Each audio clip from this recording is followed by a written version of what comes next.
And welcome to our weekly Icarus PatchNotes discussion. I'm here with Karel, so I'm gonna quickly hop over to Discord. Hey my man, how you doing? Oh, doing well on yourself. It's a Friday and all that, so Exactly, everything's so there. not bad, not bad. Good. Friday, Icarus update, Indeed. and gameplay afterwards. What else can one want, right? Cold beer, good food, I good just finished friends. my pizza, so Ah, and I'm talking to a friend right now, so ah, true. And I have a beer, so yeah, we're good. there you go. But it's gonna be week 217. Yeah, week 217, Project Clinic. We have some intensive playtests, iterations, and fixes in what we called a Project Clinic. Now, last week we mentioned releasing new workshop cycles this week, featuring effects from the Miasmic, Obsidian, and Supercooled Ice tools. However, they decided to hold off for now, so the team can focus on Project Clinic and the foliage respawning issue. The workshop cycles will be added at a later date. Now, this week we ran an intensive playtest focused on elements of the upcoming Dangerous Horizons expansion. We call these intensive playtests Project Clinics, and it's a period of rapid fixes and iteration while we play. Now, while the Project Clinic is centered on our next major expansion and an upcoming free update introducing creature genetics and husbandry, testing the entire game also lets us make wider improvements, several of which are included in this week's patch. We also share an update on the fix from our investigation into the foliage respawning issue, which had unintentionally caused trees and rocks to respawn in player bases over the past few weeks. Yeah, I've seen images indeed from player bases like filled with trees. Trees were knocking out benches, building pieces, etc., etc. We were very lucky in our base location choice. Hmm. A place where there were no trees, but then again, we do indeed usually look for open spaces where we build our bases. Yep. So,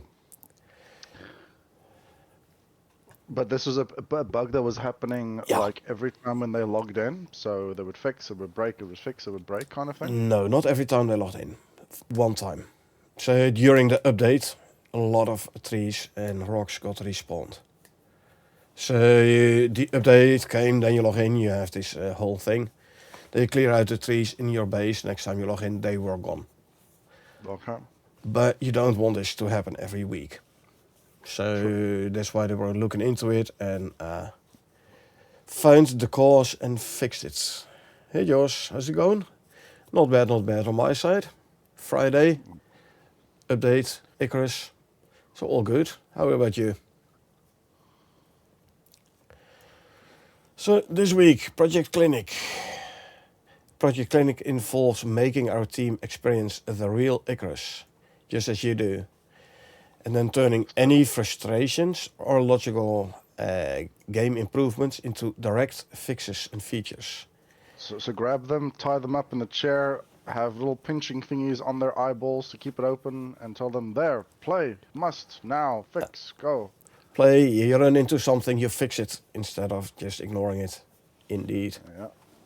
Yeah. Yours as well. Friday, weekend, beer, Icarus stream can't be better. Perfect Friday indeed, yeah. Although Cornet did put the other thing there. Pizza does make it better, so yeah, I'm a bit sad that I don't have pizza, but yes, everything else I have. So, So, turn any frustrations, logical game improvements into direct fixes and features without the traditional production overhead. Doing this Project Clinic allows us to make little parts of the game's systems better across the board, resulting in Icarus feeling more natural and cohesive. In simple terms, it's a short and sharp period of time where we make rapid changes to the game, based on an intense period of play by the developers. When issues are found, triage is done on the spot, and they're either fixed immediately or recorded for future work. An issue is extended beyond a bug to include missing functionality or design and balance problems. Oh, George said pizza earlier, so that's already checked. Good man, good man. Good. Now, under normal circumstances, there would often be lengthy processes to add something to the game. A project clinic is a great way of giving the project its medicine and treating the issues on the spot. Sometimes the project needs a little jolt to shake free the things holding it back. These are only possible when a really intense amount of play is done, at senior levels and below, so that it becomes very clear what is missing and what the problems are. So basically, companies sanctioned day-long Game time. gaming. Yeah. Which is not too bad. I mean, that's, you have to, use something to understand the problems. But yeah, I mean, it just depends on exactly what type of testing they did. I mean, for example, a one-day's testing cannot build up the same frustrations as long-term, weeks, months, and possibly years type of issues, such as us signing in every week and then having to shuffle our inventory around each and every time. I presume if they've, did the 1 day tasting or 2 days tasting, they might have only done it once or twice. However, if it's a daily occurrence, each time you log out and log in, it obviously Depends. builds up and builds up. Depends. Do they reuse the characters the next play session? And also, do they have more than 4 rows of items in their inventory? Correct. It is possibly, like you mentioned, something very specific to the amount of inventory slots. But yes, this is the thing. Therefore, not everything could be caught, and then that's still important. But it would have been great if they also perhaps, for example, had a type of stream thing where people could quickly mention something, explain how to duplicate it, and then have them duplicate it, and then actually see that yes, this is wrong, this is a bug, this is not good, and then people can just be like, yes, finally, please fix it. It's horrible, can't take it anymore. Hair is none. I don't have any hair left to pull out, basically. So yeah. But yeah, the fact that they actually play the game is Yeah, completely different from just reading the bug reports. Because they might have found stuff that we aren't aware about, but we'll see what they can. Yeah, but also, okay, you read the bug report and you have no idea what the impact is. Now, if you actually play the game, then you will see the impact. True. So yeah, them playing the game definitely adds the customer experience to it.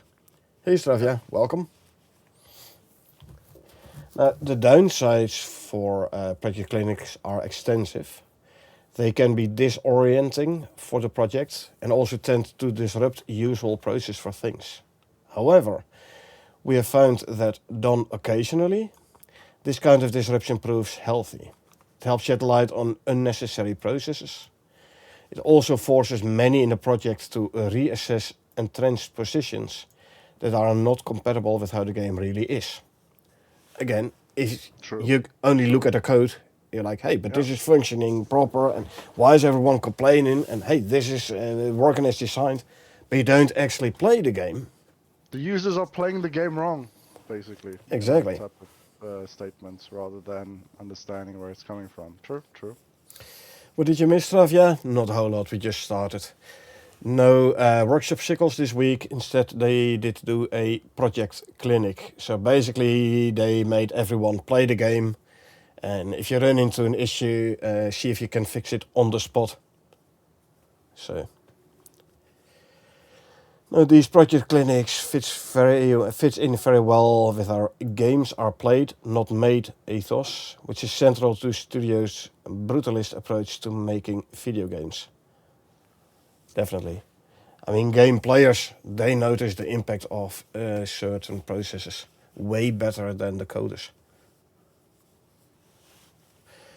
You don't understand? Don't you understand, Stravia? The concept of Project Clinic? So, Project Clinically basically is like the entire team is doing... is actually playing the game themselves. No, developers are not just looking at the code. No, they're actually playing the game. So if you play the game, then you can understand players' gripes about the game. Like the coder can say, "Hey, this works as designed. This is how it's supposed to be working." But if you don't play the game, you have no idea of the impact on the gameplay. Now, if you actually play the game yourself, then you might realize like, okay, I've coded it this way, but it's actually better to code it the other way around. So them playing the game gives them a feel of what the actual players feel. So, Project Clinic highlights water resource and network improvements. One major improvement is that deployable storage objects, such as batteries, rain reservoirs and portable tanks, can now be drawn from directly when determining the resource required for recipes at a crafting bench. For example, pickled carrots at the kitchen bench previously required an active water pump, even if a connected water storage was full. So the bench was like, yeah, okay, nice that you have like 5.5 million liters water stored in your barrels. I'm not going to use it. I want water directly from the pump. Makes no sense. The system has now been improved to allow such situations, which becomes even more relevant when more resources and networks are introduced. So now basically, if you have water in a barrel or in a tank or whatever, hooked up to the bench actually uses the water from those storage devices. I mean, it already worked like that with batteries. Go out with a repair bench and a battery. So you put down your repair bench, hook up the battery so you can repair your tier 4 and your workshop gear. But now it also works for the water storages. And in addition, we enabled the ability to directly drink from the tier 3 water purifier. And coalesced the interactions for drinking between the rain reservoirs and water purifiers. I actually never make the tier 3 water purifier, so I had not noticed you can't drink from it directly. But Well, I mean, I haven't even noticed you could drink directly from any water purifier, for example, the kitchen sink. kitchen sink is no water purifier, huh? No, it isn't. But it is a source of, I think. You can drink directly from the You can directly drink from the rain catcher, the tier 1 variant, and the lake water collector. You can drink directly from the stone rain reservoir, the metal rain reservoir, etc. But apparently you couldn't do it from the tier 3 water purifier. Okay. This has now been fixed, which makes sense. I mean, you have this big bench standing there, which is like purifying the water. You can put it in a canteen, but you couldn't drink directly from it. Yeah. So now you can. Nice change. Let's see. As I don't have any solar panels, what do you think of having a generator powering 2 electric drills until I get some solars? Good idea. Way better, way more economical on the biofuel. So for a biofuel drill, you need a biofuel can per drill. Switch 2 drills out for an electric one and run a generator. You only need 1 biofuel can and it lasts way longer. Again, what you can do on the generator is put cans of biofuel in the inventory, so not in the fuel slot, but in the inventory slot of the generator to extend the amount of biofuel in the generator. We have way more economical use of biofuel, definitely. You didn't know that? Like what I do with the biofuel, some of the biofuel drills on, for example, salt or copper or all the other high stacking resources. In the drill, you put 1 biofuel can in the fuel slot and 1 in the inventory. So you take up 1 of the 6 inventory slots for a biofuel can. It will first use the biofuel from the can in the inventory before it uses the biofuel from the fuel slot. So you double the amount of biofuel. you will run out of biofuel before you fill up the drill anyway on those high stacking ores. So that way you extend the amount of biofuel in the drill. You can do the same on the generators, or at least I've done that before. We have it deployed on a salt vein, which we can go check, because I put in the biofuel thingy and filled up basically had a second one in the inventory slot. I put it anywhere on top of it. I think I put it to the right, and salt does stack like 100 high. So Yeah. we can go check in game. You can go access it. You can see, oh, here's an empty fuel can. In fact, we could maybe even put 2 in, because there would be 3 slots available for it, and then 2 slots of fuel cans. So we could maybe test it. With 1 can of biofuel, especially salt, which stacks 500. With 1 biofuel can, you get like stack in a little bit or so, and then biofuel runs out. Not even a full stack. Not even a full stack. So put 1 biofuel can in the fuel slot and 2 in the inventory. Means you can like triple the amount you still have for inventory slots. So you can still store 2k salt. Yeah. Biofuel will still run out before you fill up all 4 slots, but there's one way to like not have to run to the drill as often. Yeah, I think we'll test that on our gameplay session. Currently having biofuel drills on iron, copper, gold, silver. Take 1 of those for oxide and 1 for silica. Yeah.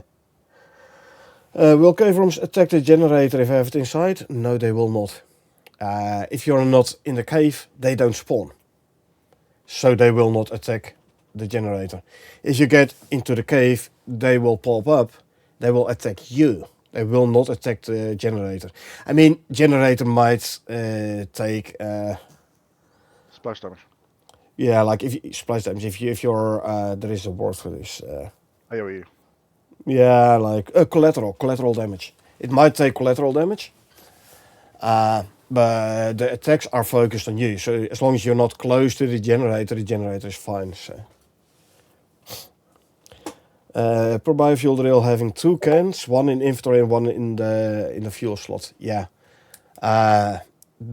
What I usually do is for each biofuel drill I have 2 cans.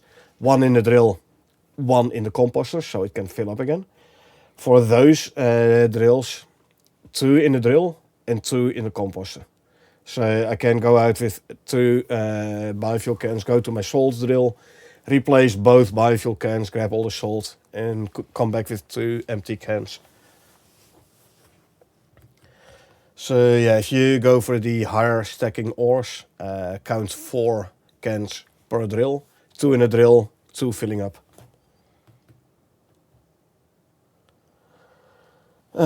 Inventory interaction improvements. This update addresses an issue where items could not be swapped out of the player's survival slots, such as oxygen tanks and water skins. You couldn't like open the oxygen bench with a full oxygen tank and swap out the empty tank from your inventory with the full one from the bench. You had to drag your empty one into the bench and then drag a full one back. This has now been fixed. Okay. Same goes for canteens, water skins, etc. Previously, items of the same type with a stack size of 1 were not correctly recognized as valid swap targets, preventing them from being exchanged through the inventory. Now you can directly drag oxygen tanks and water skins and other like objects over for a quick swap, allowing faster interaction with purifiers, oxidizers and utility slots. Good. Indeed.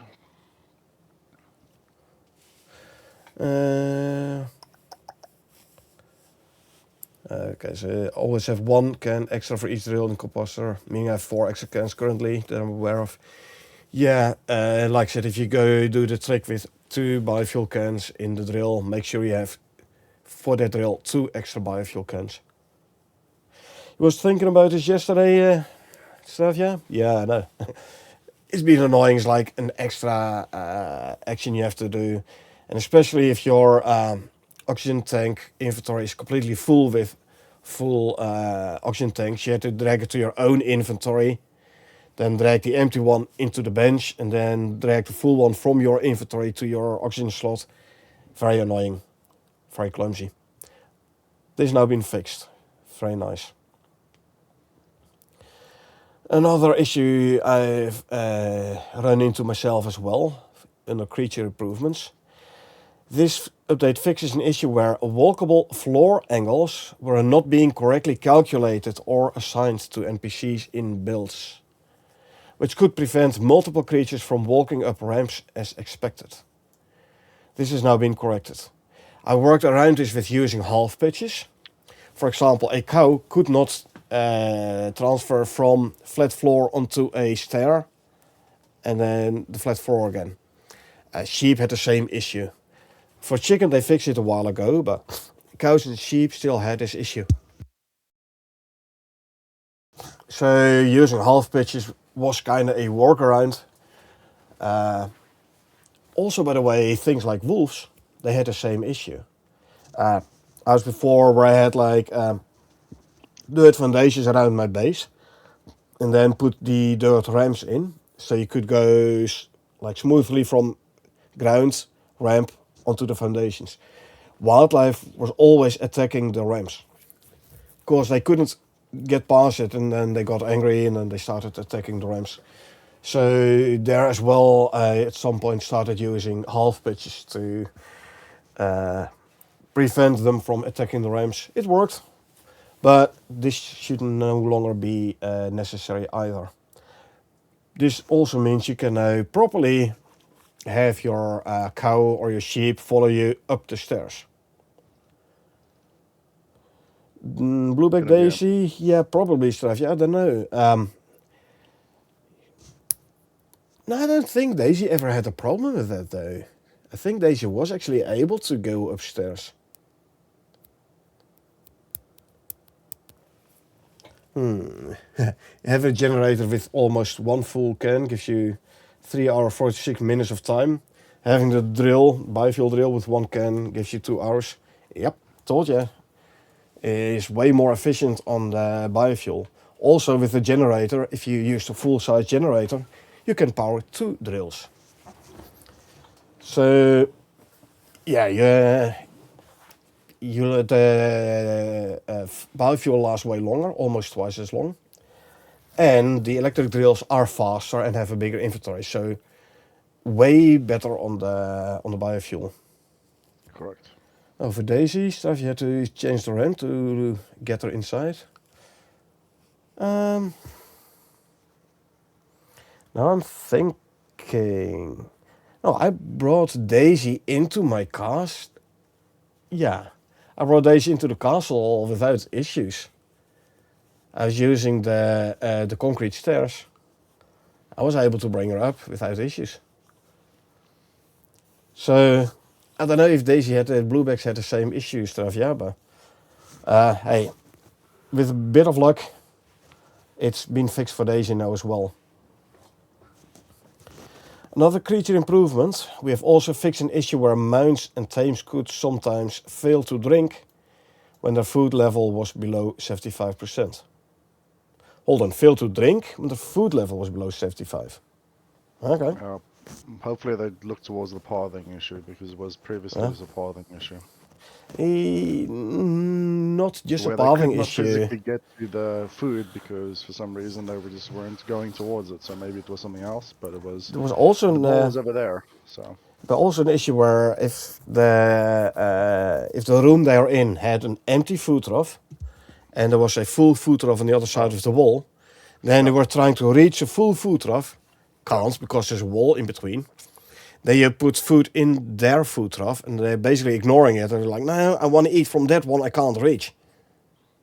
They had to manually feed them, and then when they get hungry, they go to their own food trough again. I don't know if that's the same issue. I hope that has been fixed as well, because that is a tad annoying. But this fix should also prevent mounts from abruptly standing up from sleeping or a resting state when they become hungry or thirsty. I mean, if they're sleeping and they're hungry, of course they should stand up and go for food. So I'm not sure what this abruptly standing up is. Maybe if there was no food, that they would just be like, oh, I'll stand up. Oh, okay, there's no food, I'll sit down again. Ah, that one, yeah. That we have seen before. Yeah. Okay, gotcha. Send Daisy up. She makes too much noise. Nah, she doesn't make that much noise. I mean, I have like, half a dozen Yubis. Or a dozen or so. They make way more noise than Daisy. And the mammoth makes a lot of noise as well. We get a new item, elephant tusks. We have added a new tusk item for elephants to drop, replacing the previous use of mammoth tusks. Now before, elephants did not drop any tusk. You wanted a tusk, you had to kill a mammoth. Elephants didn't give one. They have now added a tusk to the elephant, an elephant tusk. They grant half the amount of bone, weigh half as much as the mammoth tusks, and provide 200 crushed bone. So yeah, half the mammoth one. I remember I was on Momo in the desert. He was thirsty, stopped near the river. I didn't want to drink, even though he was at 50%. Give him some time. I've seen that as well, where it's like, yeah, okay, I want to drink. I'm going to the river, but now I'm going to contemplate whether or not I want to drink from the river for about a minute. Okay, now I'm going to decide to actually drink from the river. So it might take a bit of time before it actually drinks from the water. Spider adjustments. We've increased the minimum distance players must be from cave entrances before spiders can spawn, tripling the previous requirement. So 50 meters it was before, now it's 150 meters. This should help reduce unexpected encounters near cave entrances, especially if the cave is a bit bigger. You go away from the entrance, you go like deeper into the cave. You pass the 50-meter line, and then when you come back, all of a sudden there's a whole bunch of spiders sitting just outside the cave. Good luck outrunning those, especially if you're over-encumbered. We've also updated spider spawn behavior to prevent multiple groups from appearing at the same cave too frequently. It was a good way to farm spiders. Yep, that's correct. Now, groups of spiders can no longer spawn at a cave within 5 minutes of the last spider being killed or destroyed. And spiders will not spawn at a cave if any are already present there. So no big swarms of spiders no more. What does this mean? There's only going to be one spider per cave anymore? I mean, 3 or 4 is fine.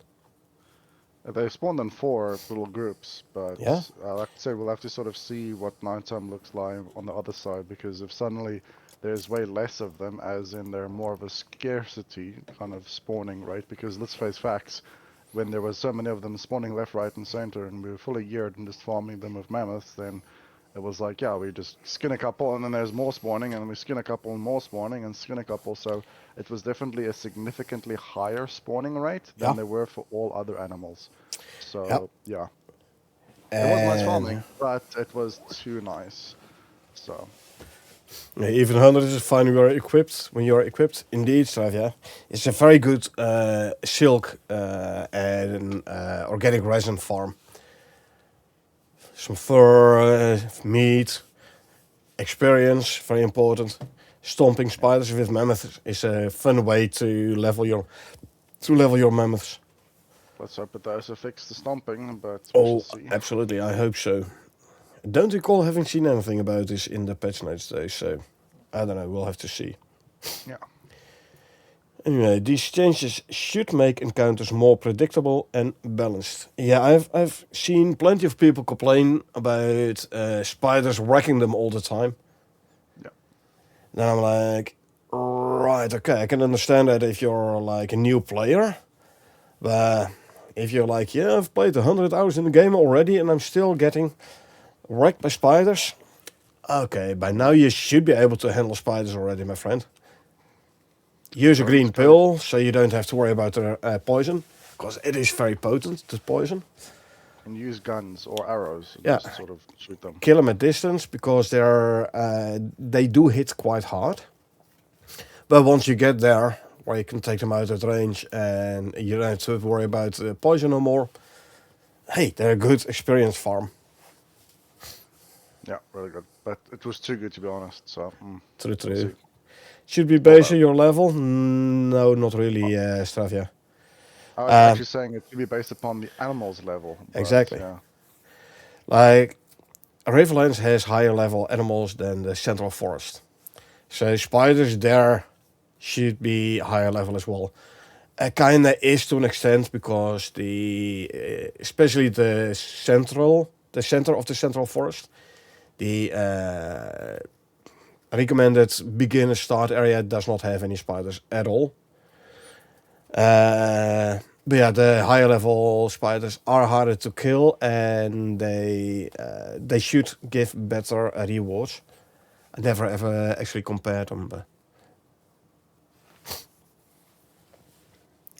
balance adjustments. We've adjusted the carbon weave armor and backpack recipe.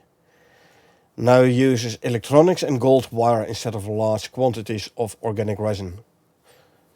Dozens of other small updates and improvements can be found in the detailed patch notes at the bottom. Carbon weave armor is actually a very nice one to use in hot areas as well. Yeah, I think we skipped The that one and went to Obsidian basically, but yet again depends on Yep. what's available. I'd have to compare them again for their stats. But the carbon weave armor has a pretty good heat resistance as well, actually. Yeah, we used it just before that. I mean, it was pretty much there, but then the Obsidian one was a little bit more advanced and higher than that. Well, So carbon weave armor is also a tier 4, I believe. yeah, it's I thought it was carbon. tier 4. Yeah, it is. Now, it could be a It's tier 3, though. uh Now it well, uses electronics, so it's definitely tier 4. yeah. But yeah, the 50% water consumption reduction is actually a nice one as well. Anyway, and it looks very, very cool. Yep. So, foliage respawning. Something a lot of people were having issues with. I mean, we've seen it in our base as well, but like I already said, we tend to choose our base location, check for a location where you don't have to clear out half a forest first before you can start building your base. No, just find an open spot and build your base there. So for us personally, it wasn't really an issue, but I have seen images from people whose entire base is like overgrown by trees again. So yeah. This week we investigated, thanks for everyone who reported the issue, why foliage was respawning on existing prospects when we had not expected it to. We knew that when the levels are regenerated by the build machine after changes made to the level, that it refreshes the foliage. So if they do any changes to the terrain itself. When we were planning on doing this, we would warn players and write about it in our update posts. Although, sure, there was we worked on the terrain here and there, but I personally don't recall ever having seen a warning like, careful, this will result in foliage respawn or tree respawn. Okay. However, recently we had not made any changes to those existing levels, but foliage was still resetting foliage. So we knew something unknown was causing the issue. And it took us a bit of time to figure out what it actually was. Now we discovered that doing certain types of changes to the data table, which we use to define foliage setups, would cause the data to differ from what the prospect expected. That would dirty the foliage, causing it to respawn. The change made to the data table was part of our process to add new plants and harvestables for a new upcoming map. Now, once we found out this was the source of the issue, we developed a process to ensure future additions would not cause the dirtying and regeneration again. While Icarus is over 4 years old, there's always room for improvement. Absolutely true. And we continuously expand on our process and validation steps to make sure that the newly discovered issues don't happen again and again. Thank you for that. Yeah. It would be getting old very quickly if you had to like rebuild half your base every week because trees were growing into it again. Correct. Now, this is both the beauty and the curse of data-driven content creation.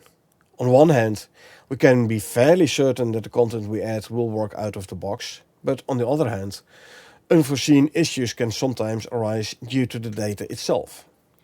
In this case, a mismatch between what the prospect expected the data to look like and what the new data was caused the whole foliage system to want to refresh. Now that we're aware of this, we can put in process safeguards to ensure that if we do need to make these types of changes again, that we give players a heads up.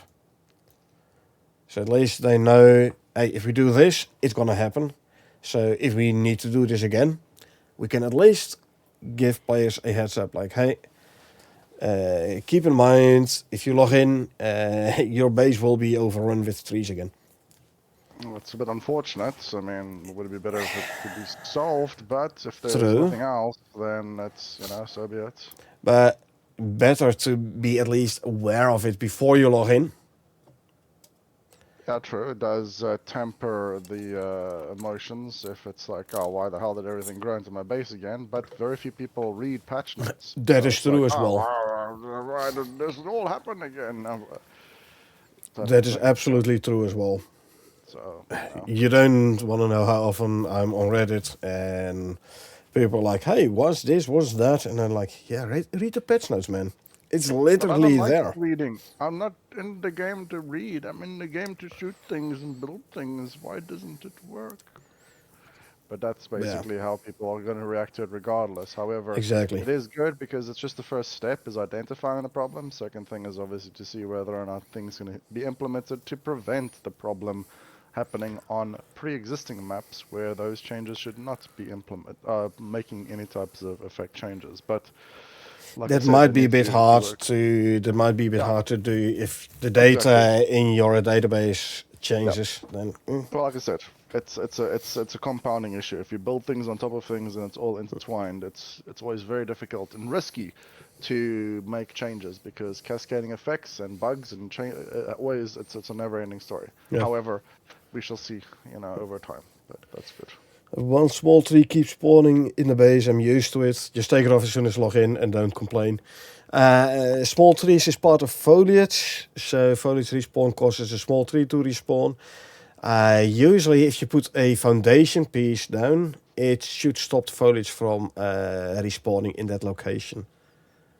So if your floor is too far above the ground, foliage can respawn underneath it. And small trees are taller, so they will stick through the floor. If you put a foundation underneath it, it should stop this from happening. You had a foundation, yeah, well, in that case, indeed, just, hey, it's your lucky stick, free sticks every day, so just make use of it. Next week, Project Clinic continues. Next week we plan on continuing our Project Clinic as we continue playing through, creating, iterating on, balancing and adding new features to the base game and for Dangerous Horizons. Sticks and fiber indeed, yeah. Your support makes these updates possible. The Icarus Second Chance bundle is still at a 33% discount. This is a static bundle, keep that in mind. Base game, New Frontiers DLC, i.e. Prometheus map. And the Styx DLC, i.e. Styx map. If you already have the base game, you can't get the Second Chance bundle, because then Steam's going to be like, you already own part of this bundle, so you can't get it. But still, 33% off, not bad, not bad. So if you want to get your friends into Icarus, there you go. Or you go for the dynamic bundle, completer sets. This actually looks at what you don't have yet. Everything you already have will be subtracted from the bundle and from the price. 15% discount, not as much as the Second Chance bundle, but still 15% discount.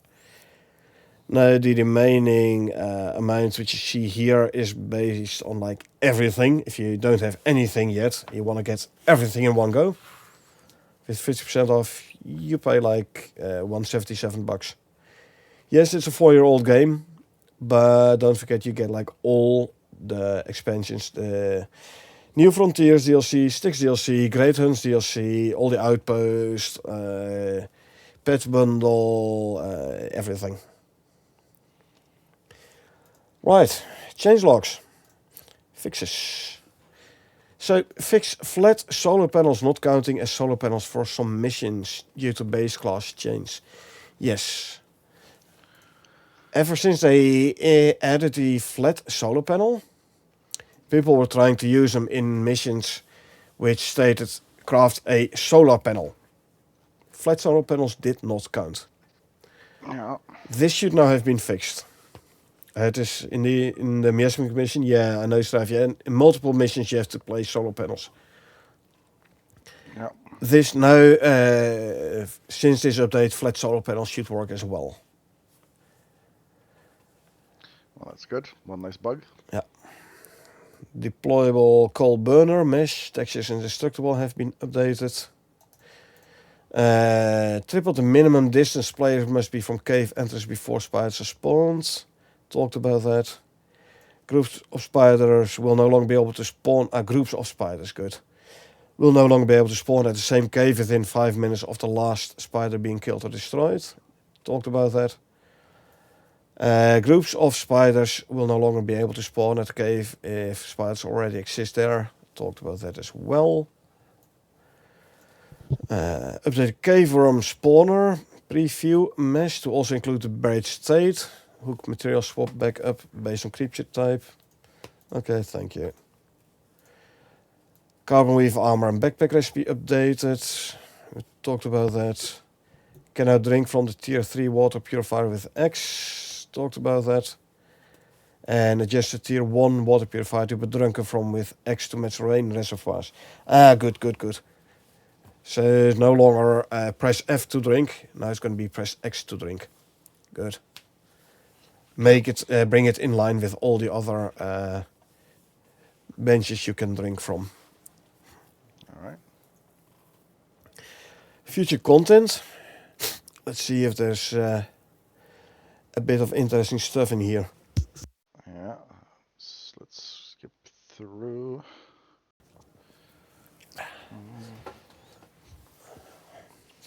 Couple of nice things in here when it comes to the whole genetics, by the way, just saying. Well, that's good. I mean, that is something that they're working on, and they did mention it's going to be a free add-on or DLC. I think they mentioned that. Genetics is going to be a free update. Yeah. I'm that's about nice. 99.573% give Well, or they said take it. positive They said about it. it. Well, they didn't say genetics. They said, what did they say? Husbandry. Let's go. Husbandry. Genetics is part of husbandry, so... Yeah. So that was what I assumed, but however, the assumption is the mother of all you-know-whats. So Exactly. Hey, chicken. So, Removing like I said, cat meshes from the aquarium. swimming catfish. Catfish, not cats. Yes, yeah, makes sense. You place an aquarium and by default there's a cat swimming around in it. Yeah, I think somebody misunderstood. Maybe it was a translation issue between Australian catfish and, I don't know, something else. I have no idea. Or New Zealand, because I have no idea where they're in, but yeah. New Zealand, I thought, but... Yeah, I think so, yeah. But, so they have again mentioning of rams and... Cats, dogs and rams from the workshop for homestead. So, keep thinking, is the husbandry coming with a homestead update or something? I don't know. I think so. I think so. Like you said, it's a thing grouped together. So Yeah. husbandry being genetics being, the whole. Ours homestead is going to be like with Great Hunts, where you had part in a paid DLC and part free. Where homestead is going to be a paid DLC with which is like in that update also going to add husbandry for the free part, but homestead giving you extra variants or something. I wouldn't know realistically. I mean, I could see that happening. So I mean, you get when your they introduced pets. So for example, there was the fact that I can't, when Leica came into existence, obviously you can get like the base dog and some of the attachments and yada yada, but you can't get the horses and you can't get the golden retrievers and you can't get all the other things. So Yeah. could be similar to that, yeah. So, I mean, you get like your basic husbandry for free, but then you get from the pay DLC, you get additional ramps with different stats, different colors, etc. For example. Could be. I mean, you would want to make it, worthwhile, or at least entice or provide some benefits Yeah. or motivation to get the particular expansion Yeah. or the add-on. So, or the whatever it's called, DLC. So Yeah.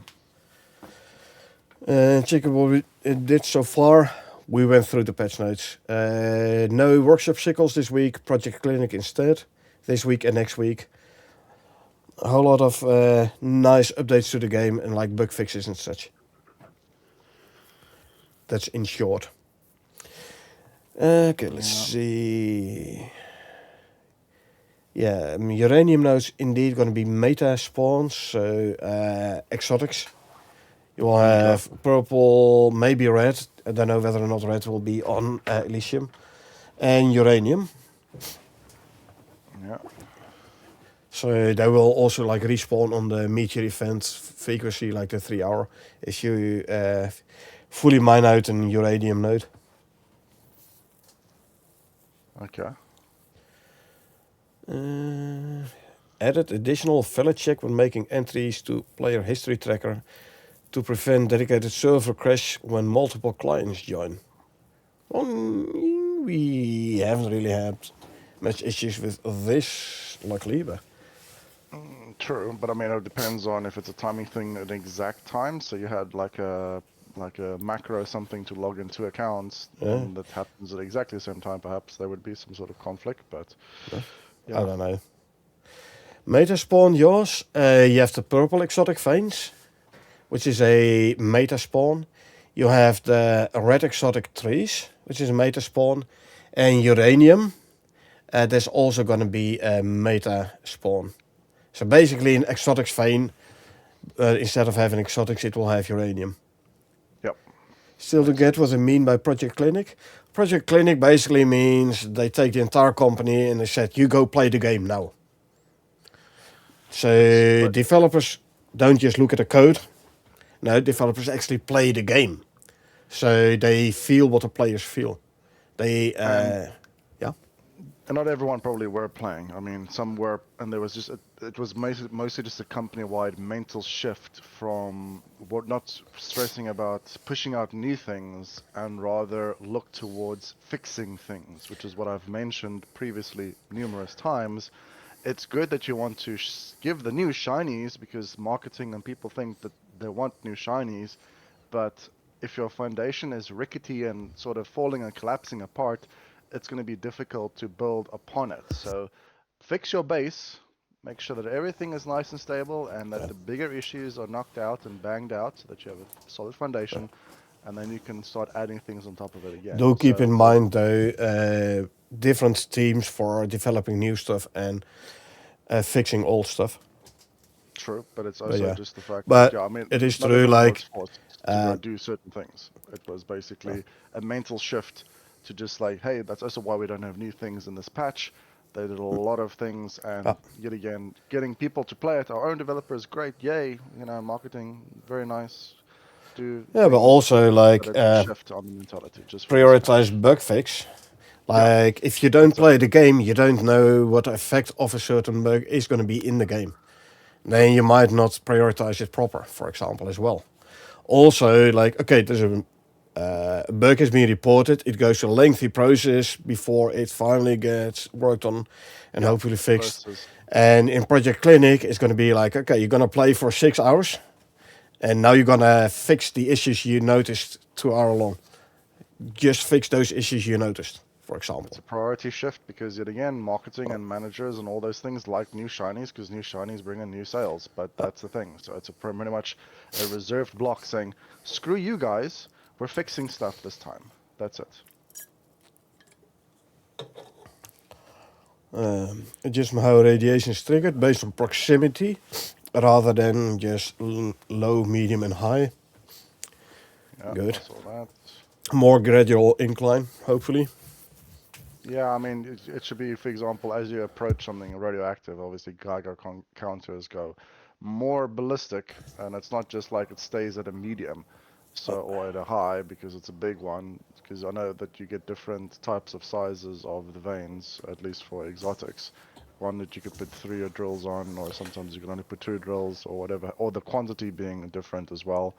But yeah, So exotic we'll, veins, it used to be, back in the days, used to be that once in the forest you could put 3 extractors on, and the one in the Arctic and desert you could only put 2 on. This has been changed a long time ago, where they brought the forest ones in line with the rest, so you can only put 2 extractors on, but they're visually all the same, whether it contains 120 exotics or 320 exotics, for example. Doesn't matter, they all look the same. yeah, but there's varying degrees on how much is inside of them, and Yeah. based upon those, it could be classified. Well, like I said, it doesn't really matter. But fertility serums no longer provide food recovery, so they realize that they're not feeding them, they're injecting them. So that's one thing. Let's see, where is it? Because I remember that one, yeah. Yeah, I Um, mean, it's not. what- You can just carry on down your list. Teams can now specify unique gestation periods, default 25 minutes, 1500 seconds, but different animal types, different gestation periods. Would make sense, you know. A chicken gestation period would be way shorter than a cow. Correct. That's life. So different gestation periods on different animal types. Yeah. What's up with all the uranium and radiation things? Are they releasing with a new map, or are they already in the game? They will be part of Elysium, of Yep. the Dangerous Horizons update. Oh, uranium nodes and crystals will now light up and dim, depending on if the nearby uranium node has any resource left that can be mined. Makes sense. Like the current exotics, the meta spawns as well, they light up in the dark if there's still exotics in, either the vein or in the tree, and if it's completely mined out, it will go dull. That's correct. Still a cool scene though, very Oh yeah. aesthetically pleasing. However, we haven't probably seen it in quite some time. In So we yeah. have seen it before in the dark. I have some No, screenshots we still have. somewhere. We have. We've seen it, Looking and we've very played with good. it. But that was when we were farming exotics. These Yeah. days, we just run past the veins because meh. Yeah, we might So plonk a couple of extractors down, but then go away and come back a couple of in-game days later, etc. yeah, because it would sleep and then carry on. There's no benefit to mining it through the night. However, when you had the missions, planet-side where we would want to just let them run. I can't recall if you could sleep or not. I know there Oh was yeah, like you one of could. the Arctic where we ran there, and it was quite nice because it was like white and shone very nicely with the moon. So yeah, there was some beautiful aestheticness to it, but Yeah, most but people never in get to see it. back in a session-based place, I mean, you could as well stay up. I Yeah, mean, true. it would physically take the same amount of time. Yeah, true. But that's also like, for example, that worm farming exotics mission, where it had the Oh, chance of having the node to the right, where it was at night when you take, or just before night or semi dusk when you were landing. So, yeah, it was forcing you to sort of be like, okay, fine, I'll just stay up during the night, and you could see it in the evening. But yeah. it'll be interesting to see what uranium looks like in comparison. I presume it would be like a yellowish, greenish, radioactive-ish kind of. Uranium, I would say green. Yeah, Most greenish of yellow. most of the games display uranium as green. So Nah, it's greenish. I mean, sorry, yellowish, greenish kind of thing. yeah, But yellow cake. So yeah, I don't know. yeah, We'll see yeah, what this uranium is going to look like yeah. in on Icarus. From Okay, what I so they're adding understood, in. the map and missions are ready. They're just perfecting it. Oh, It is in closed beta at the moment. And yes, they are like fine tuning it, so it's like all balanced out and ready to go before they actually release it. But it's definitely getting closer for sure. yep. And not that much further down, a quick pass on the genetic values, so that level 3 is always basically equaling a 0, which Yeah, means no changes. So zero I presume, zero increase decrease. Yeah, yeah, So that's basically the starting of it, because they mentioned that you can go lower, but not as extreme as you could go higher. So it does mean that it's not going to be as bad if you rolled your mount, because Yeah. by default it won't. But then they're also adding in the male and female symbols on the mount tooltips, which is Yeah. actually very nice as well, Yeah. because the fact that you don't know if your mount is male or female is just another small, detail that, depends. It would have been interesting that if they could utilize some sort of Well, for statistics on example, that this cow for bull, you can see it already. no, true, yeah, of course, but if it's like But with the male. Moa, Yeah, for example, but I would imagine, here's the thing, I would imagine that a male would be stronger and perhaps be more leaning towards a higher end role versus females maybe having higher end roles on other sides. So that's not you always can't have true. Not for all types of animals true, Carl. correct. There are I animal know types where the snakes, female is stronger. females, yes, I know. Female snakes, for example, the females are genetically bigger or bigger. Like I said, I know. But my purpose and the point of this point is to indicate that that you would actually prefer to have a male bison to do the pulling versus a female True. bison. Just perhaps, I don't know if it's going to be applicable. If it's also a guarantee, then it would obviously just mean that you would never have the female one. Unless it's like, oh, the female one is actually a little bit quicker, for example. So therefore, that would sort of also or have the ability to roll higher on agility, for example. Strength So, versus speed. Yeah. exactly. But like I said, Yeah. that's reading from the fact that they're just adding a tooltip. But yeah. New mounts and tames from Homestead will automatically generate the wild genetics. So yeah, this is going to be like the stuff you call down from the workshop. Animals who are gestating and resting on animal beds, their gestation speed triples. So once an animal is tamed, you don't need animal beds no more. This, however, will put a proper use for the animal beds again. Yeah. I mean, tamed animals will be like, yeah, I want to rest a bit, but there's no negative effects if they don't have a bed to rest on. So why bother with putting animal beds down, right? This way, you at least have a positive benefit from it again. Males now only succeed in fertilizing when they're close to the female rather than 2,000 units away. Yep.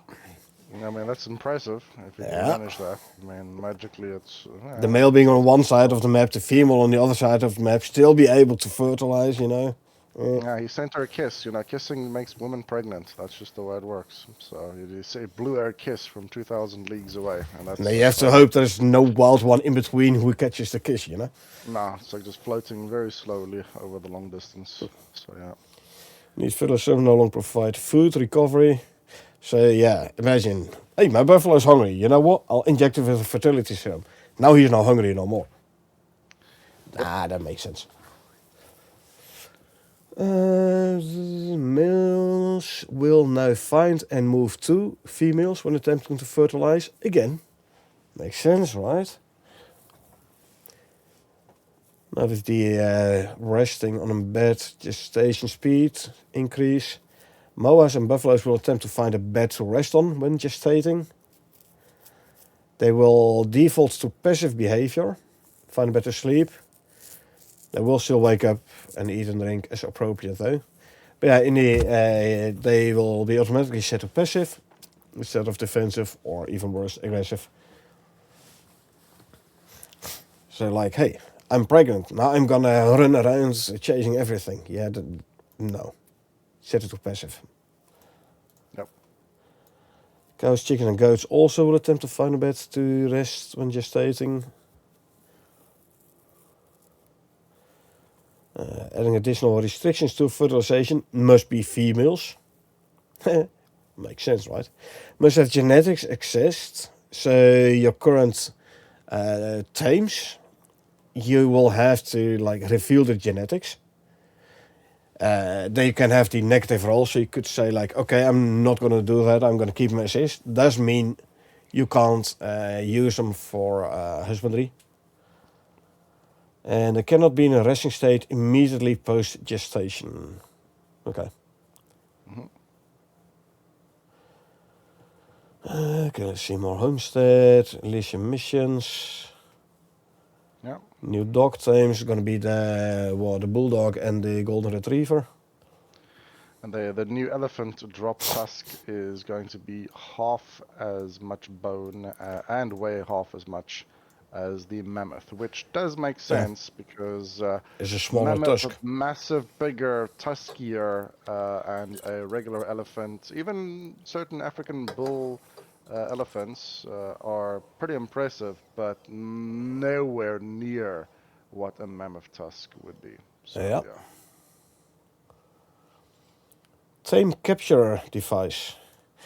Yeah, here's another thing people have been talking about. Like once you have tamed a creature, or call them down from the workshop and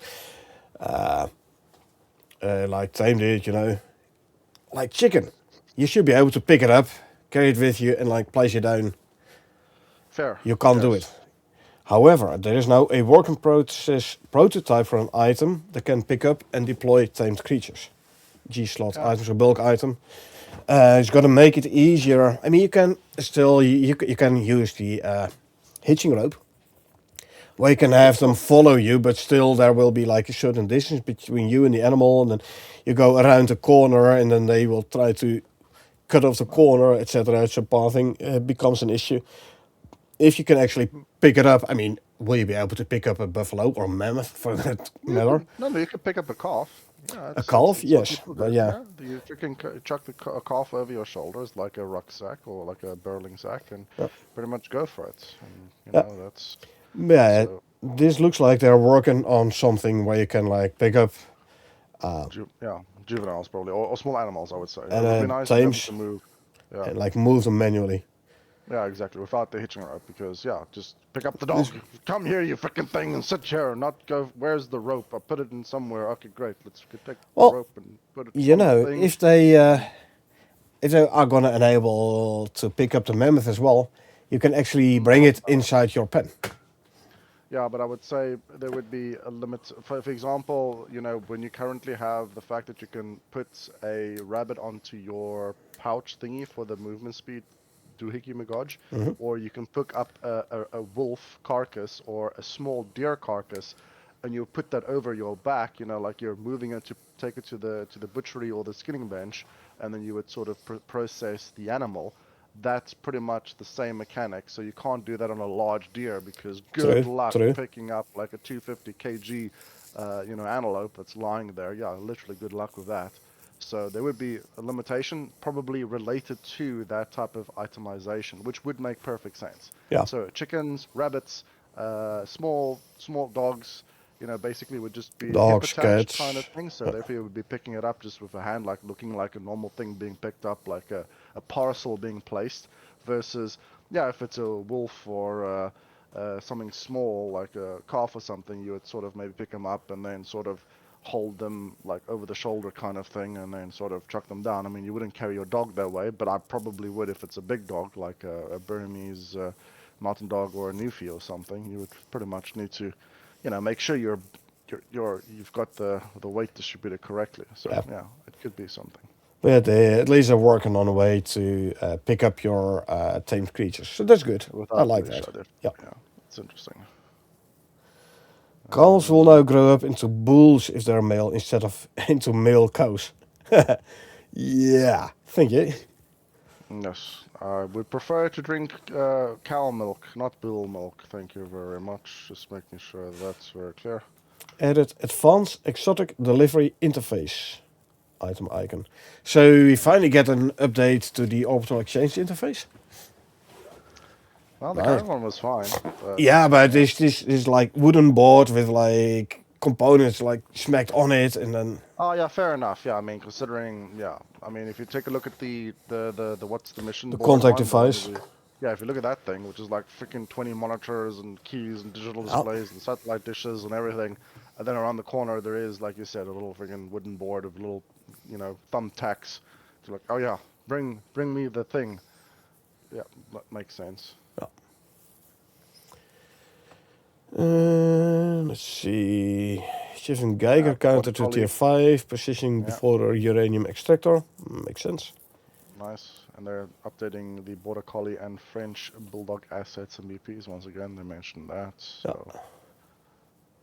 Border Collie, last week they were talking about the Golden Retriever. No. It was a Border Collie. Oh, it was a Border Collie. Okay, my mistake. It was a Border Collie. Gotcha, I was just talking about the fact that you could have like Golden Retrievers and stuff like that already. But the Border Collie it's a smaller dog, but it will be nice, faster. It would also be very interesting if they could actually introduce different genetical. Because, for example, wolves at the moment are at a set speed.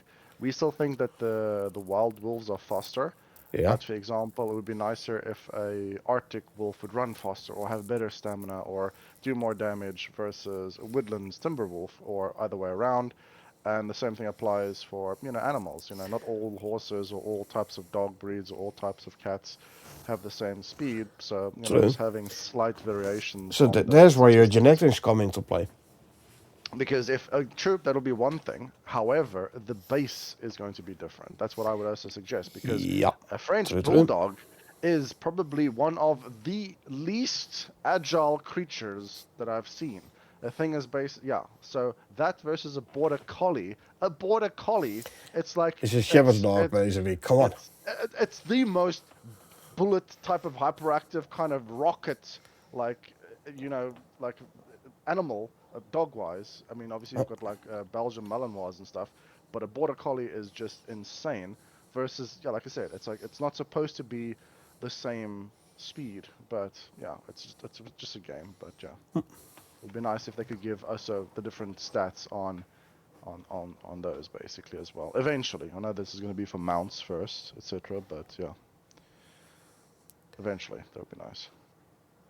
Elysium 1 mission. Increase required height for the flare to 200 meters. Declare flare mass, so it will reach about 220, requiring to about 30 meters build height. The numbers don't add up here, but flare arrows versus flare gun. Flare gun will reach more. I see a bullet point that you're going to be very happy about. Landsharks will now drop the Landshark vestige as intended. Yes. Yeah, finally we're getting the Landshark vestiges we have been promised ages ago. Yes. Gonna be a couple of nice trophies decorating my base soon. I'm pretty sure you're gonna be like, we need the thumper thingy immediately to go kill 20 of these things, and I'm gonna be making all of them.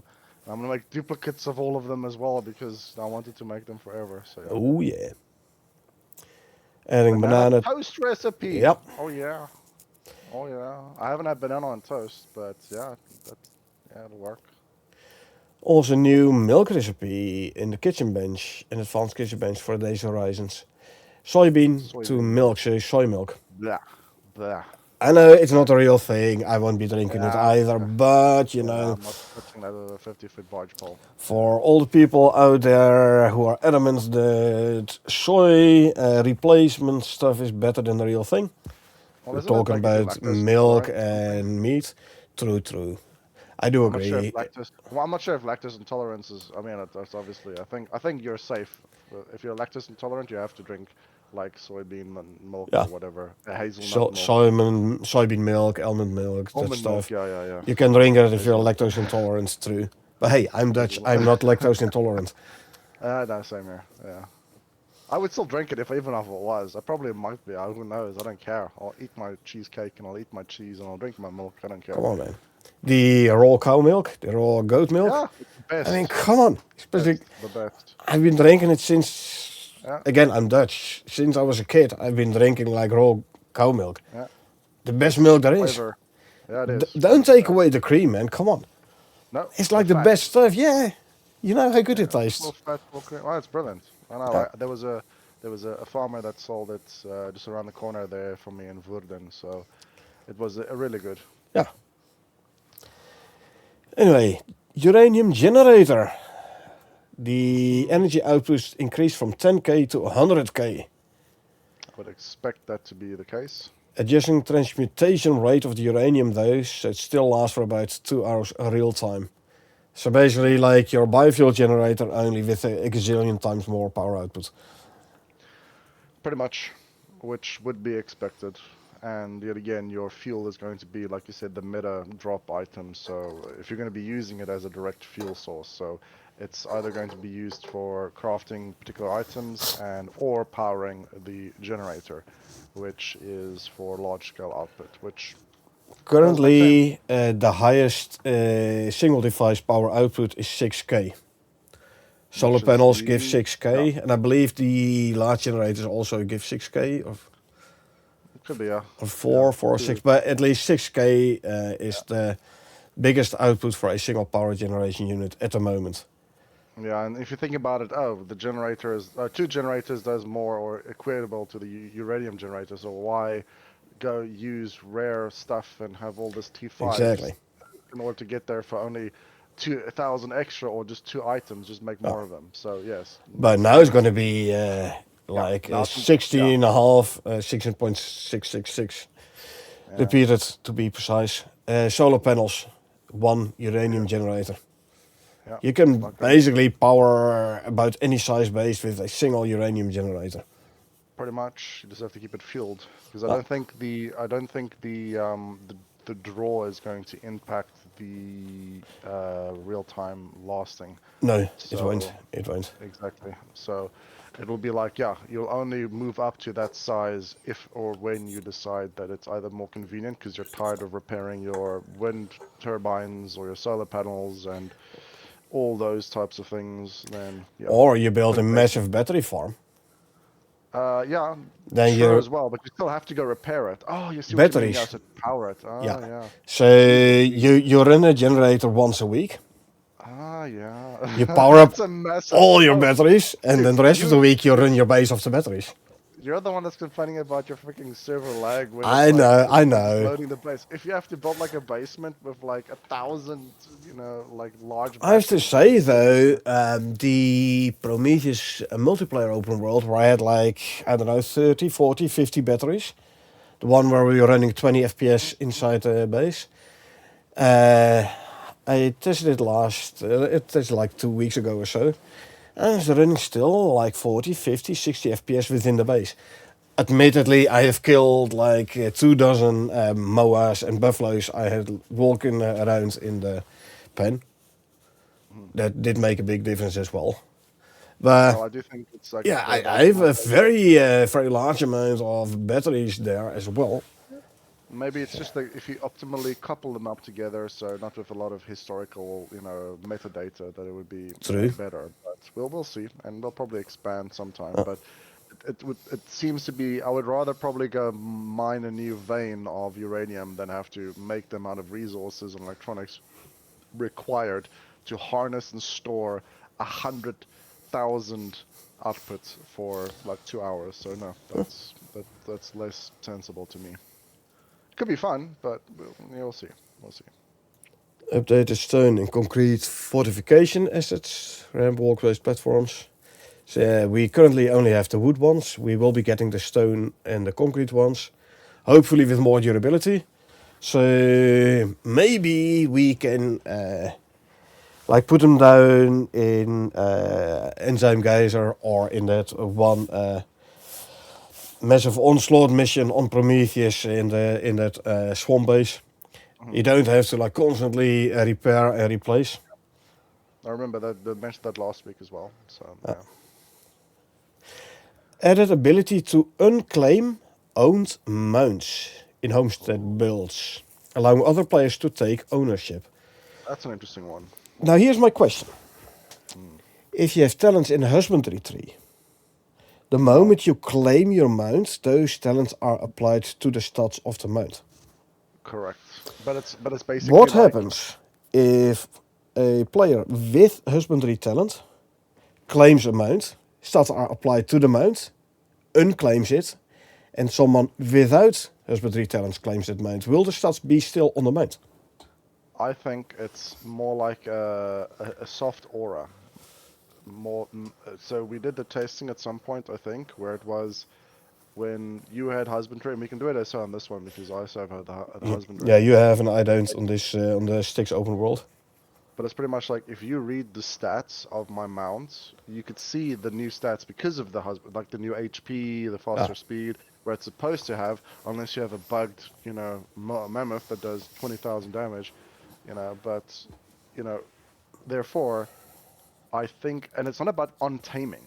It's like even when I added the talent point in later after having the tamed item, it was applying it as I have it in my tree. So if I now go remove the talents, the buff will diminish or remove depending on how many talents I take away from it.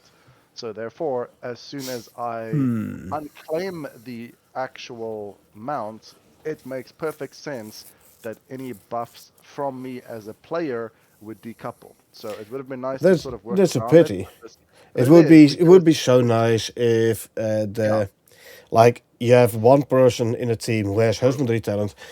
yeah, He tames all the mounts. Mounts have yeah, better stats. Unclaims. Another yes. player from the team claims the mount with improved stats. Rather than having a greedy type of thing of like, oh yeah, I want the better, faster, more tankier, more damage dealing mount, and therefore I'll have to get into the talent tree. Yes, that is something that we discussed previously. And So this yeah. also does make me think: how is this husbandry talent gonna play with genetics? Well, that is a good question indeed. I don't think it would modify anything. I think it's just going to stick as is and then just apply the flat bonus on top of it.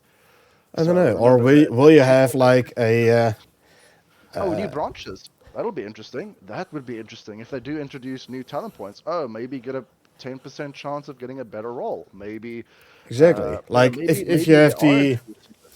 if you have the talent point for faster mounts, will it like I don't know affect Oh, your stamina or your endurance or are they something thinking like about that, hard locking the stats? or give a boost to the stats so you get No, a no, but default +1 or +2?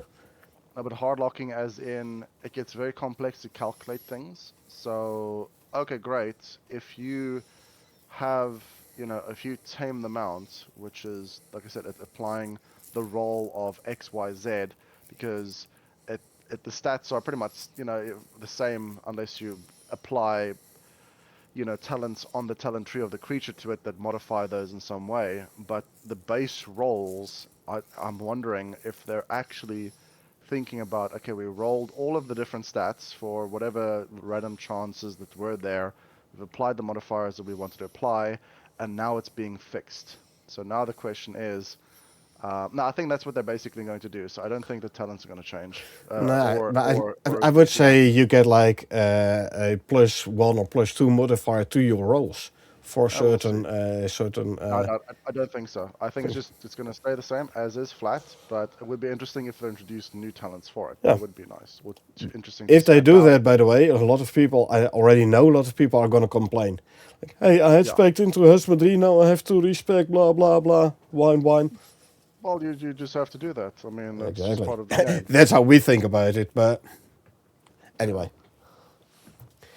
We're getting a tier 3 kitchen sink, and the current tier 1 is going to be renamed to the marble pumped sink, Okay. where the tier 3 will provide filtered water, hmm and tier 4 is the purified one.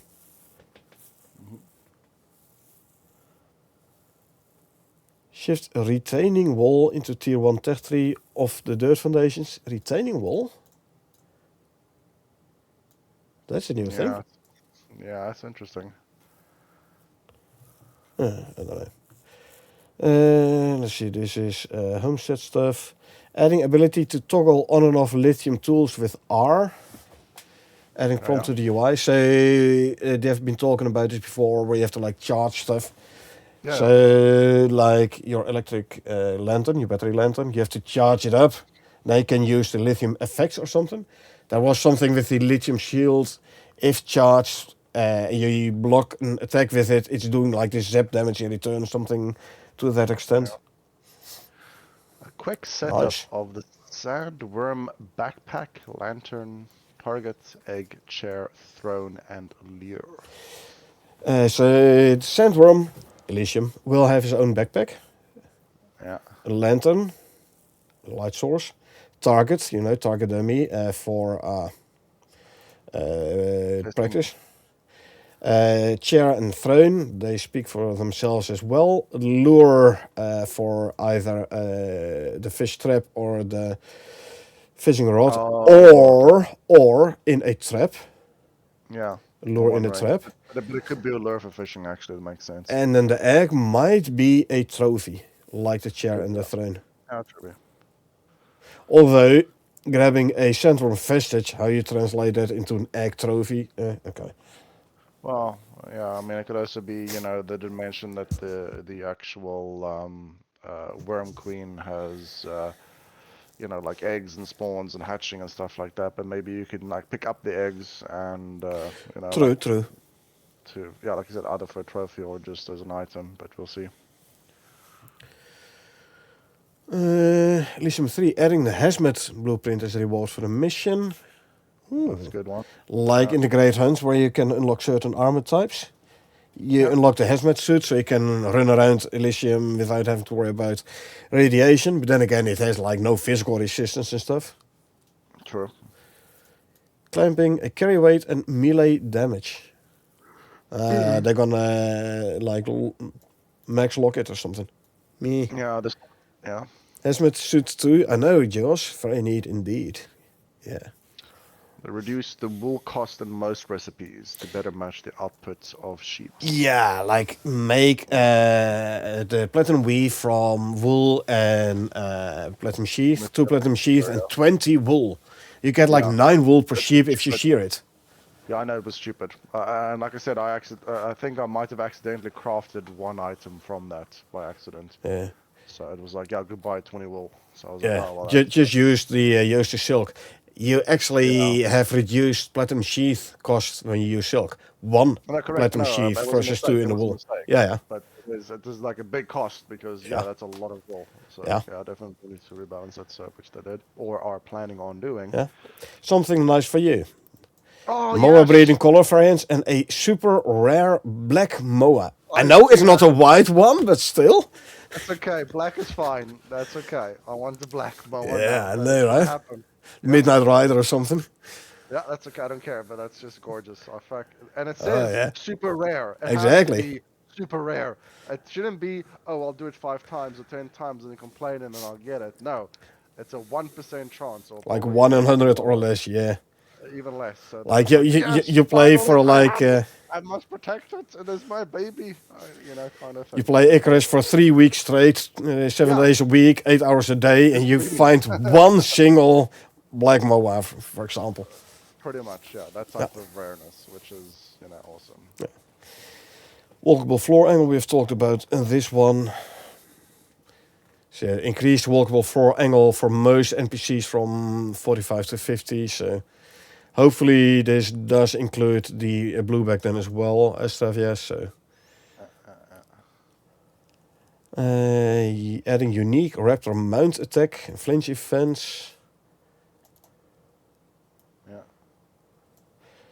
Can I see? Black Moa variant texture and materials to be used on the super rare variant. I know, right?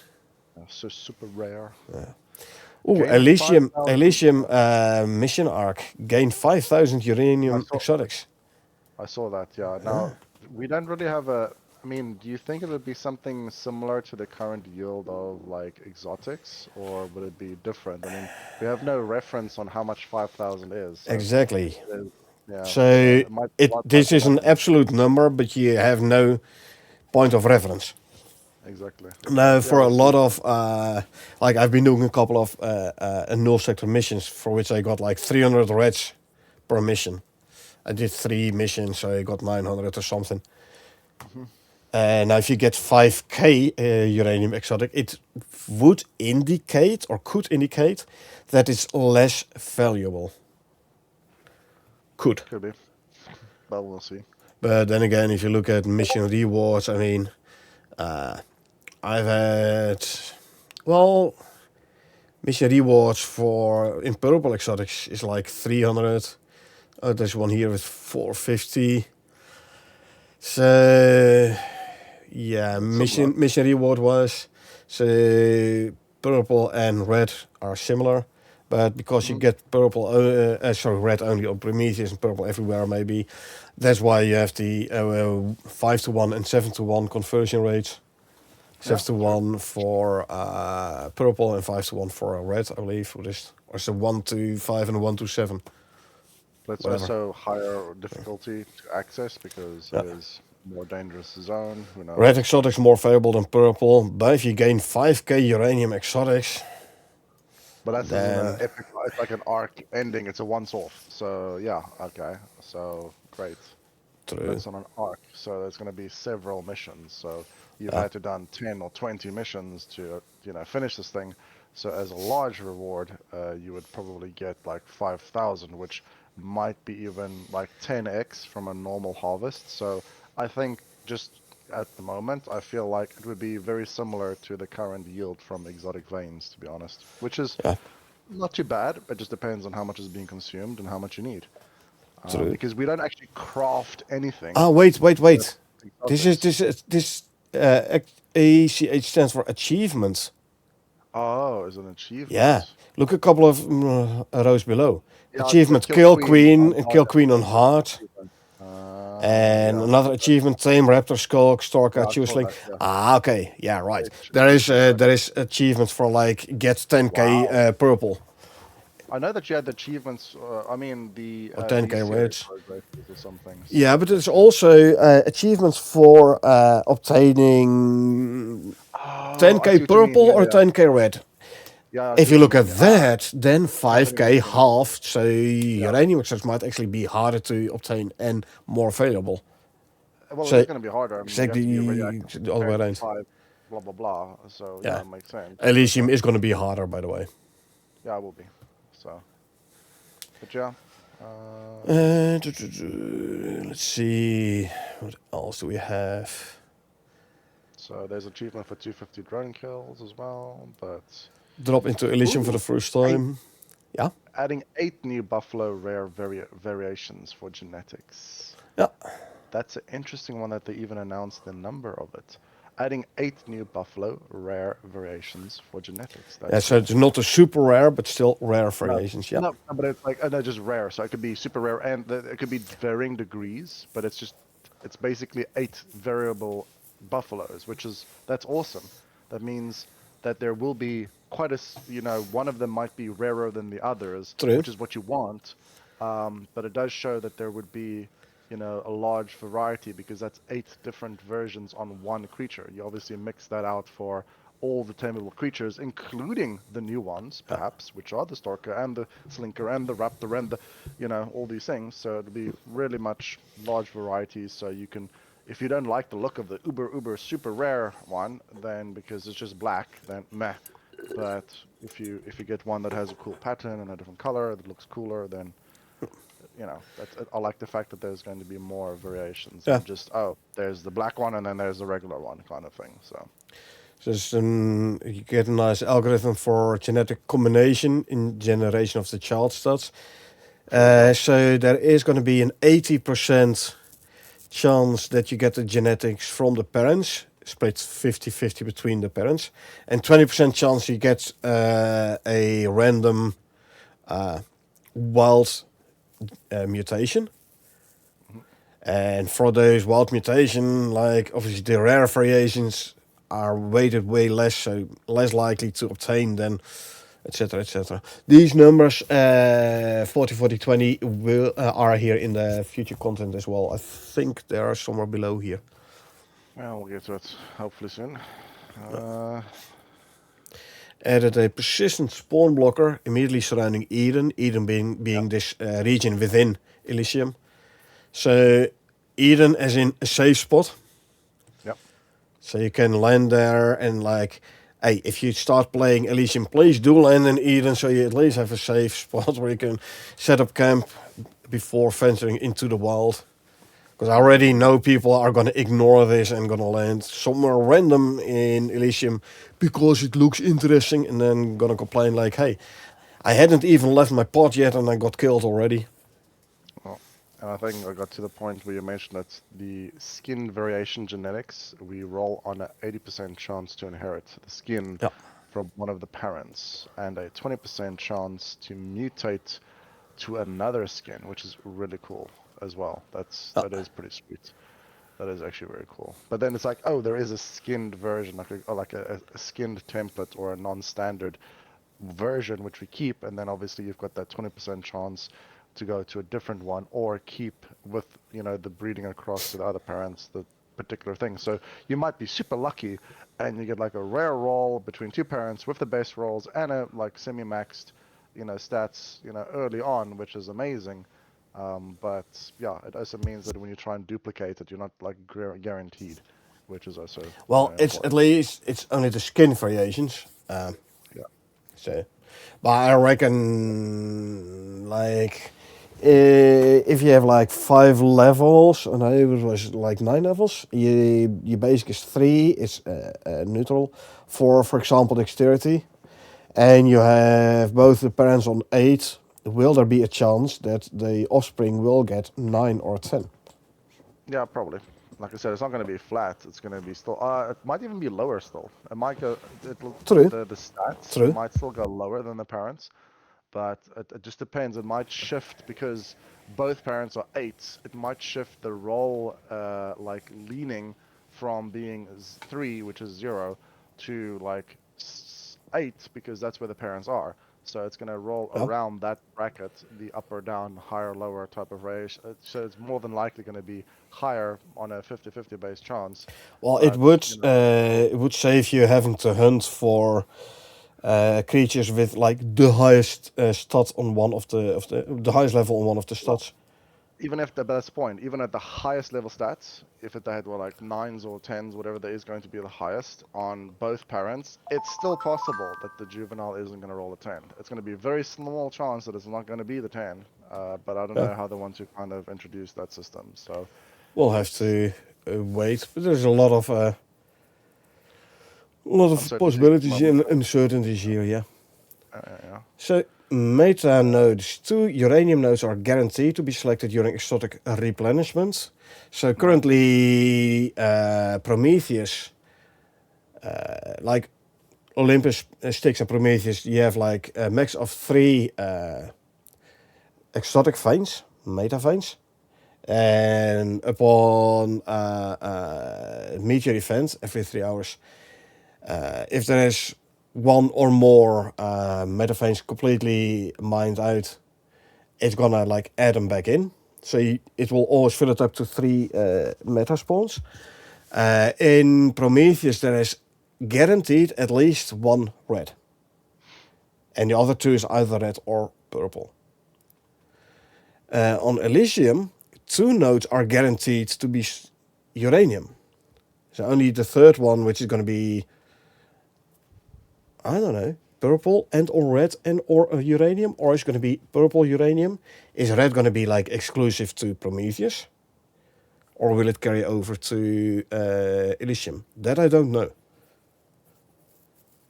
I think purple will be available in Elysium, since seen as how it's available in all 3 previous maps. So I reckon it will be available in Elysium as well. The reds I'm not sure about. But you will at least always have at least 2 uranium nodes in Elysium. Mhm. Or crafting material, Josh? Uranium would act same as exotics as a currency. Yeah, will be it's going to be obtained the same way as exotics. So there is going to be a meta spawn, a vein or a tree or whatever. I think it's going to be vein-like, where you have to mine the uranium. But You unlike have exotics, I do think it's going to be used as an as actual a crafting material. material, yeah, like Yeah, make uranium rods or whatever to power the uranium or generator. you or using it for making the chainsaw, the batteries, or the lithium. Like I said, it's going to be used as a component in a Used, fuel yeah, cell but for you're not the going to reactor use as well. So, uranium to make lithium. well, like I said, it's going to be used as a material. That's the thing. Yeah, If it is, I'm not sure if it is or isn't, I but I reckon assume that it will be. I don't know if it Yeah. will. Well, we have there are uranium rods, I believe, been mentioned in patch notes before in future content. Makes sense because you don't drop raw uranium in a generator. No, you refine it into rods and stuff. So you will be like you mine it like exotics, but you use it for crafting, I reckon.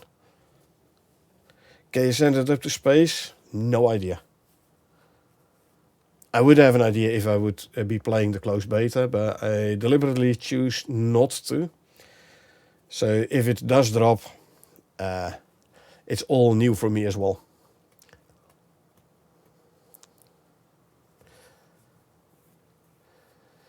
Manufacturer will now display what's crafting on its screen in the world. Manufacturer going to be the tier 5 crafting bench, I reckon. Yeah. Oil can item, tier 5. Oil barrels cannot be deployed on the ground. Good.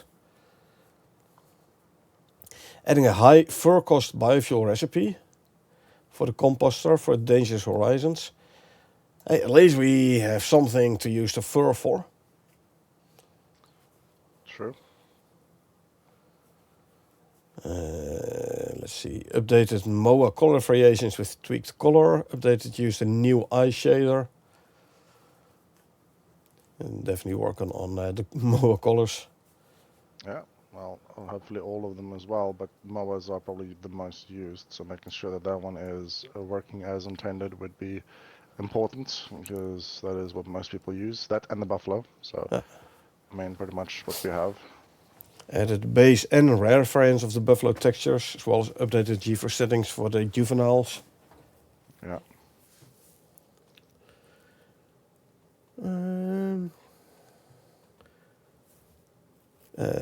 Adding 2 lava hunter spawns to Elysium. 2. Prometheus has 1. Elysium will have 2. Also have a sandworm and a slug. Hammerhead slug. Interesting indeed. The slug is so annoying to take out, especially solo. Yeah. I mean, I probably do something wrong, but whatever. No, I mean, but it is interesting because that does mean that red exotics would most likely spawn there, because Well, those are... I would say it's going to be like slugs, swamp. Lava Hunter, however, is volcanic, and volcanic is where the red exotic spawns. So, seeing that there is going to be Lava Hunter spawns on Elysium would indicate there's going to be a volcanic biome, unless they choose to have the Lava Hunter spawn in the geothermal area. Sandworm is desert. So that could indicate there's going to be volcanic and desert and swamp on Elysium. We know about the geothermal region, because there's going to be the normal raptor and the geothermal raptor. And also they've been talking about the sulfuric worms in the geothermal region. Yeah, slug spawn. Shifting the center of slug spawns doesn't mean they moved it, or are these going to be traveling? Like the worms could be. Traveling sandworm is okay. Traveling slug, though, like I said, those guys are hard to take out. Indeed, which would add to the difficulty, which is a nice True, touch. true. So build a metric ton of base defenses and turrets and flamethrowers and everything to keep the slugs out. Pretty much. And still you come back from your mission and you find your entire base destroyed by a slug. Well, Yeah. if he's going to be wandering through certain zones, you'll probably be able to figure out the pathing pretty early on, but... Let's hope so. But the It would be first... nice, though, because it sort of forces you to sort of deal with it. Like, you know, they had in Valheim, True. where it was like, oh, you know, the forest is attacking. I was like, oh, dang it, we have to go back to base because, rage. Yeah. you know, the base is getting obliterated. So, yeah, it does force certain gameplay, which is nice, because, or else people would just avoid it. But Yeah, but things you know that as well people as will I complain did. about. Yeah, no, people will, yeah. Build a moat around your base.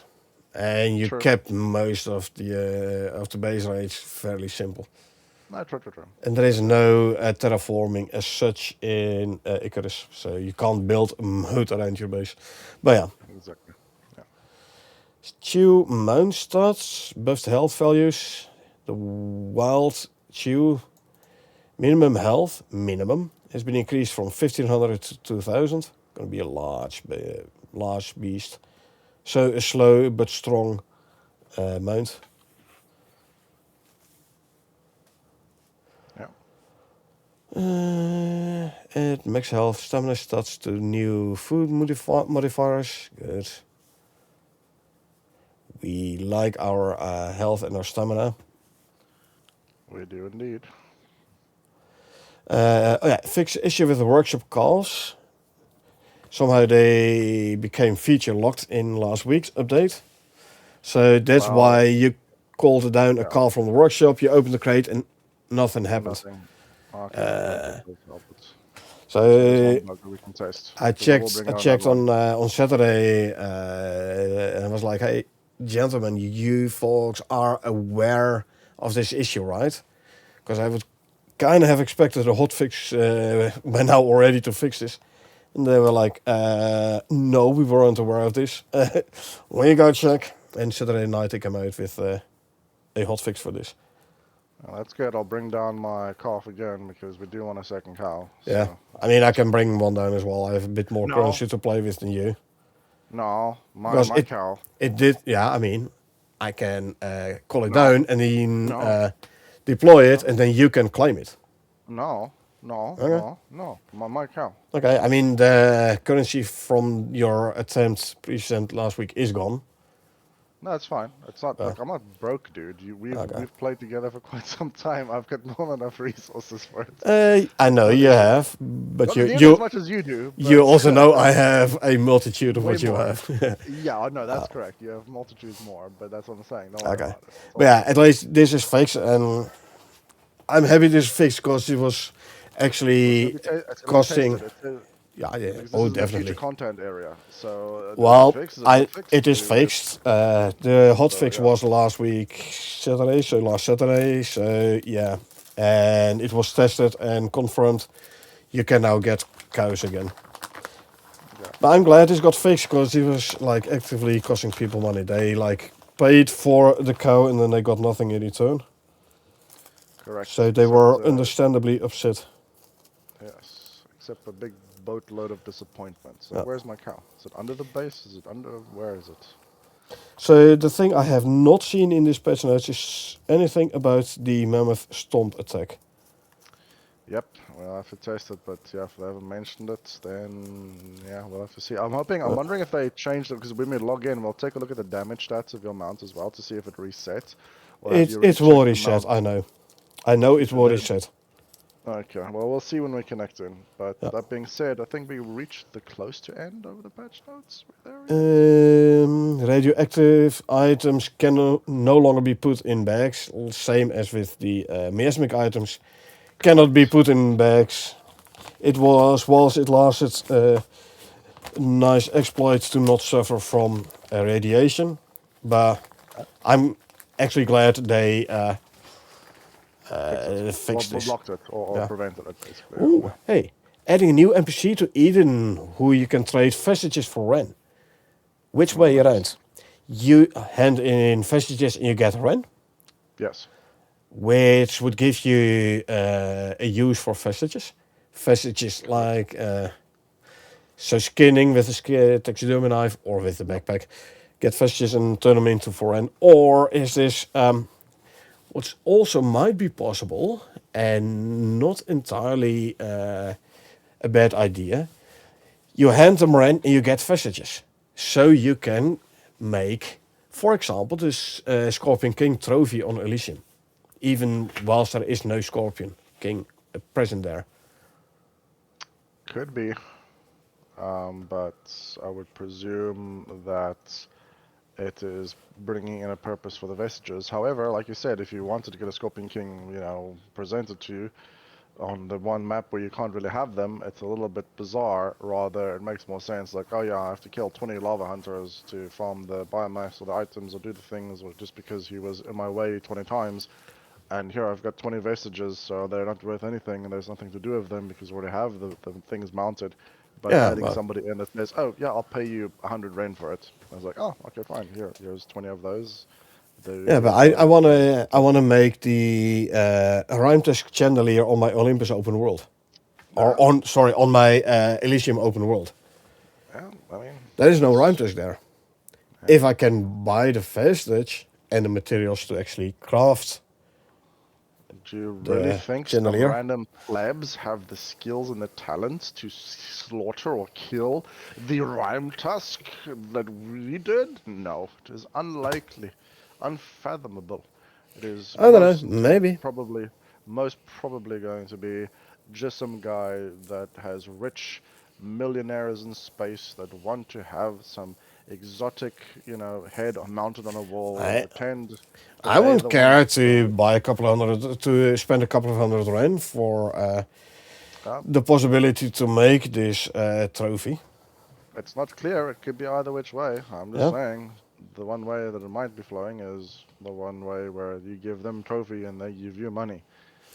true. That's Would usually how make more NPCs sense. work. Would make more But sense yes, indeed, because otherwise you also need like the boss materials. yeah, But yeah, but yeah, this is indeed the end of the patch notes. So we're gonna correct. take a short break, 10-15 minutes, Yep, so I have time for a smoke and prepare the next stream. And then we will be back with some gameplay. sticks gameplay. Indeed. Okay, I'm gonna mute out, do the stream outro, and I'll be back with you in a sec. See you in a bit. So yeah, like I said, these were the patch notes. We go through these every week. So if you did enjoy watch us going through the patch notes and you want to get notified next time I stream, feel free to hit that follow button. Or if you watch this on YouTube and you want to get notified next time I upload something, feel free to hit that subscribe button. Like would be appreciated as well. Again, we will be taking a 10-15 minute break and then we will return in a new stream with some Sticks gameplay. Thank you folks for being here. I hope you enjoyed it. I really appreciate you being here and I hope I will see you folks around.